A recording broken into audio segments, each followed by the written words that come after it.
Hey friends, welcome to my channel. Let's get started. For this first project, I'm taking these glass jars I found at the Dollar Tree and I'm gonna drop one of them. The Dollar Tree has some amazing little glass jars and containers out right now. These ones are pretty simple, but they do have a screw on top lid. And that is what we are going to be painting first. So I had someone ask me recently what paintbrushes I use, and I love these flat top brushes from Folk Art. I get them at Walmart. They have variety packs. I actually just bought a new pack of like smaller sizes, but I just love how much of a clean line you can get with these brushes. So I'm just taking my green moss colored Waverly chalk paint and painting the tops of my jars, and I gave them 2 coats. Next, I'm taking this stencil that I got from Michael's. This was like a 2-pack of stencils. They were both different, like greenery variety, and it was $1 that I found in the clearance section. So great deal there. But I'm taking the bottom little like vine looking one, and I'm going to use that to stencil on the bottom of my jar. So I wanted to wrap this around and tape it down so that it stays in place and doesn't move around on me.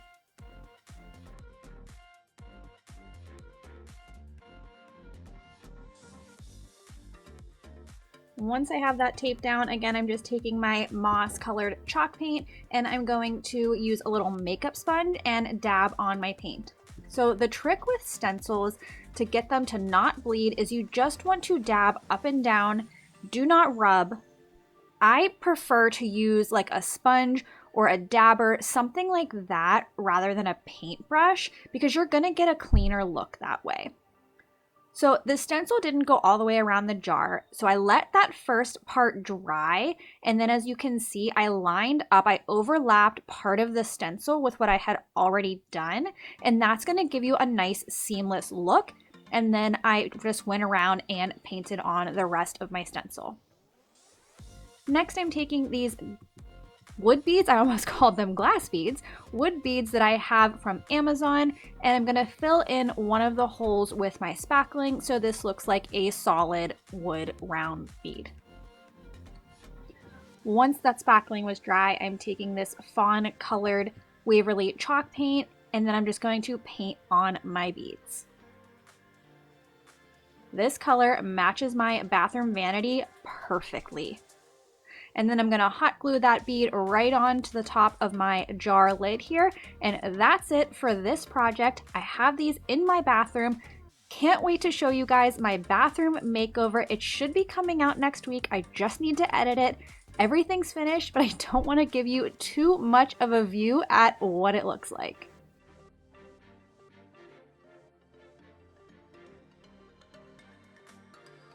Next up, I'm taking these square carpets, don't mind my pajama pants there, that I got from the Dollar Tree, and I'm going to take my E6000 and glue them both together. I really wasn't sure if this E6000 was going to work holding them together at first, but it worked really well. I can pick this thing up from one end, the middle, wherever, and those 2 carpets are stuck together and not going anywhere. So at first I was gonna keep this that like dark navy blue color, but I was going back and forth, decided I would rather have it black. So I just took it out in my garage with this Rust-Oleum spray paint. It is a gloss, but you really can't tell because this is a carpet that it had a gloss finish. And I just spray painted the whole thing, giving it 2 coats. Next, I'm taking these letter stencils that I have from, where did I get these ones from? I think I got these from Walmart. They're pretty large. Actually, no, I think I got them from Joann's. Joann's or Michael's, one of those places. But yeah, they're pretty large, and I just started with my C because we're gonna spell the word welcome, and that was the middle letter, and I stuck that right down in the center of where my 2 carpets met so that I would have my word perfectly centered. I hope that makes sense. I think I explained it a little bit weird. But anyways, I'm taking my ivory colored chalk paint, and this is a Dollar Tree stencil brush. And again, I'm just dabbing up and down, not rubbing, and then you will not get any bleed through. So to make my letters nice and straight, I am using a tape measure. This is a really tiny baby tape measure. I love this thing. And I just placed it across the bottom and made sure my letters lined up on top of it. To give this a nice clean look, I did just fill in where there's those little spaces on the letters so that it looked like one solid letter.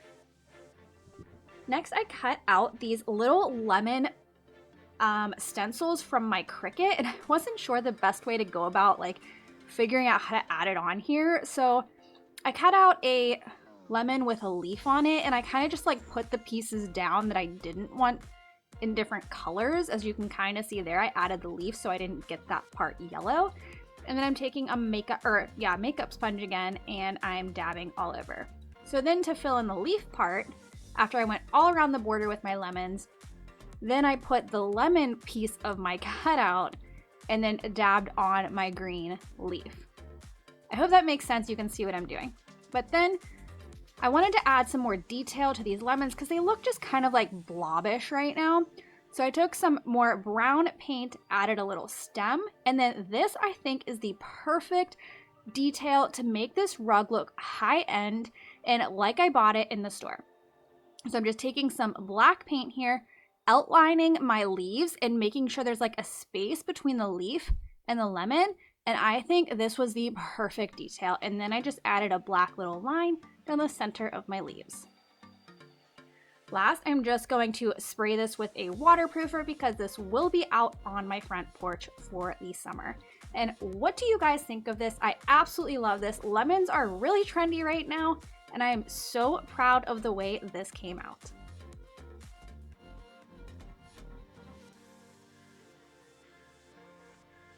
All right, next up, this is the easiest DIY in today's project, or today's video.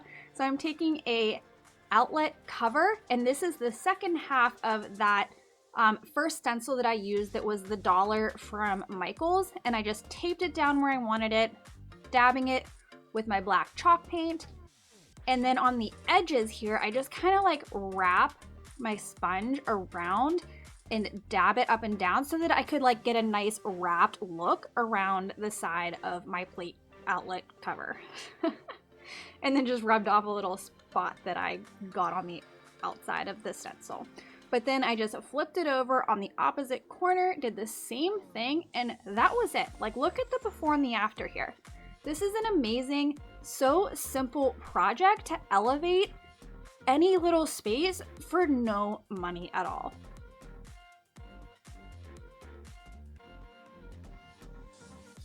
Next, I have this so cute, tiny little end table, I guess it is, entry table. I don't know what you would call this, little side table. But my neighbors were throwing it away, and I ran outside to grab it. My husband told me it was sitting out there. He's like, look what they're getting rid of. And no, they're not getting rid of that thing. I'm gonna take it and I'm gonna flip it. So the first thing I had to do was kind of clean it up. It was very dusty, gave it a little scuff sand, and then I'm going to paint this whole thing with my same Waverly Green Moss chalk paint. I'm not going to make you watch that whole thing, but I am using a zebra brush here. I wanted to let you guys know as well, I love these brushes. They are fantastic for different areas of your home. This is actually one that I used when I painted my windows in my house, and that thing is amazing. So next I'm just taking off the top. I probably should have taken this thing apart before I painted it, but it really didn't matter in the end. So next I'm taking this little chevron stencil. This was a 3-pack from Walmart. It had like 3 different design sheets in it, but there was like 6 different designs. So I'm just going to take my ivory chalk paint here, dab on my little stencil, and we're just going to bring this little old table up to the current century that we're in.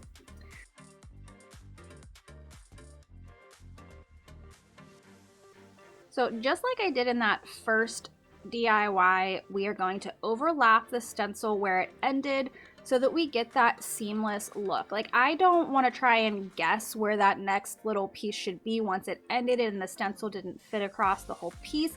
This is just so much easier.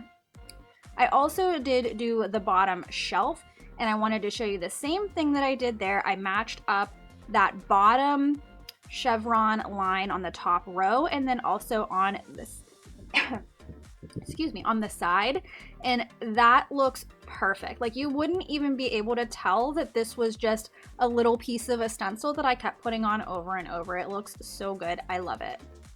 And my husband has claimed this as his key spot. At first he wanted me to sell it, but now he's kind of partial to it because now he actually knows where he leaves his keys every day.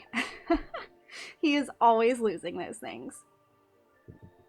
But this is my exact boho look and I love it. All right, for this last DIY, I'm taking this little bathtub that I found at the Dollar Tree. It's just one of those little dollhouse bathtubs. And this is another part of that Walmart stencil that had like 3 sheets and different designs in it. And I'm just using the little hexagon part. So I'm taping down the spot that I want. I didn't want to fill in the whole thing, and I wanted to make a raised stencil here. So I'm just taking some joint compound that is still left over from my bathroom. Like, look how much I still have to use. And I'm just smoothing it on the areas that I wanted it to be. Then I'm going to lift that up and we're going to let it dry. I did put a few different little spots of the little hexagon shape around my bathtub. I didn't cover the back. I only did like the front and then like a little on the back and a little on the front because you're not going to see the back of it. And I didn't want to risk messing it up trying to do the back side. So once that dried, I'm taking my fawn paint again and I'm going to paint the whole thing. After the fawn color was dry, I do take some white chalk paint or ivory chalk paint and I dry brush a little heavier over top of those hexagons so that they stand out more. And then I do just a very light dry brushing around the rest of it. I do paint the inside like a little bit, you can see there. I didn't paint the whole thing because we are going to fill it up with some greenery. So I took some, what is that called? Floral foam, put it in the bottom, covered that with some moss. And then I'm taking, this is eucalyptus. It's from Walmart. It looks so beautiful, so high-end, but I actually think it looks a little more like boxwood. I don't know. Let me know what you think. But here's a look at how it turned out. Again, this is in my bathroom, and I cannot wait to share that renovation reveal with you because it looks so good. But that's it for today's video, guys. Let me know which of these projects was your favorite, and would you try any of these simple stencil hacks to elevate your home decor? I'll see you in the next one.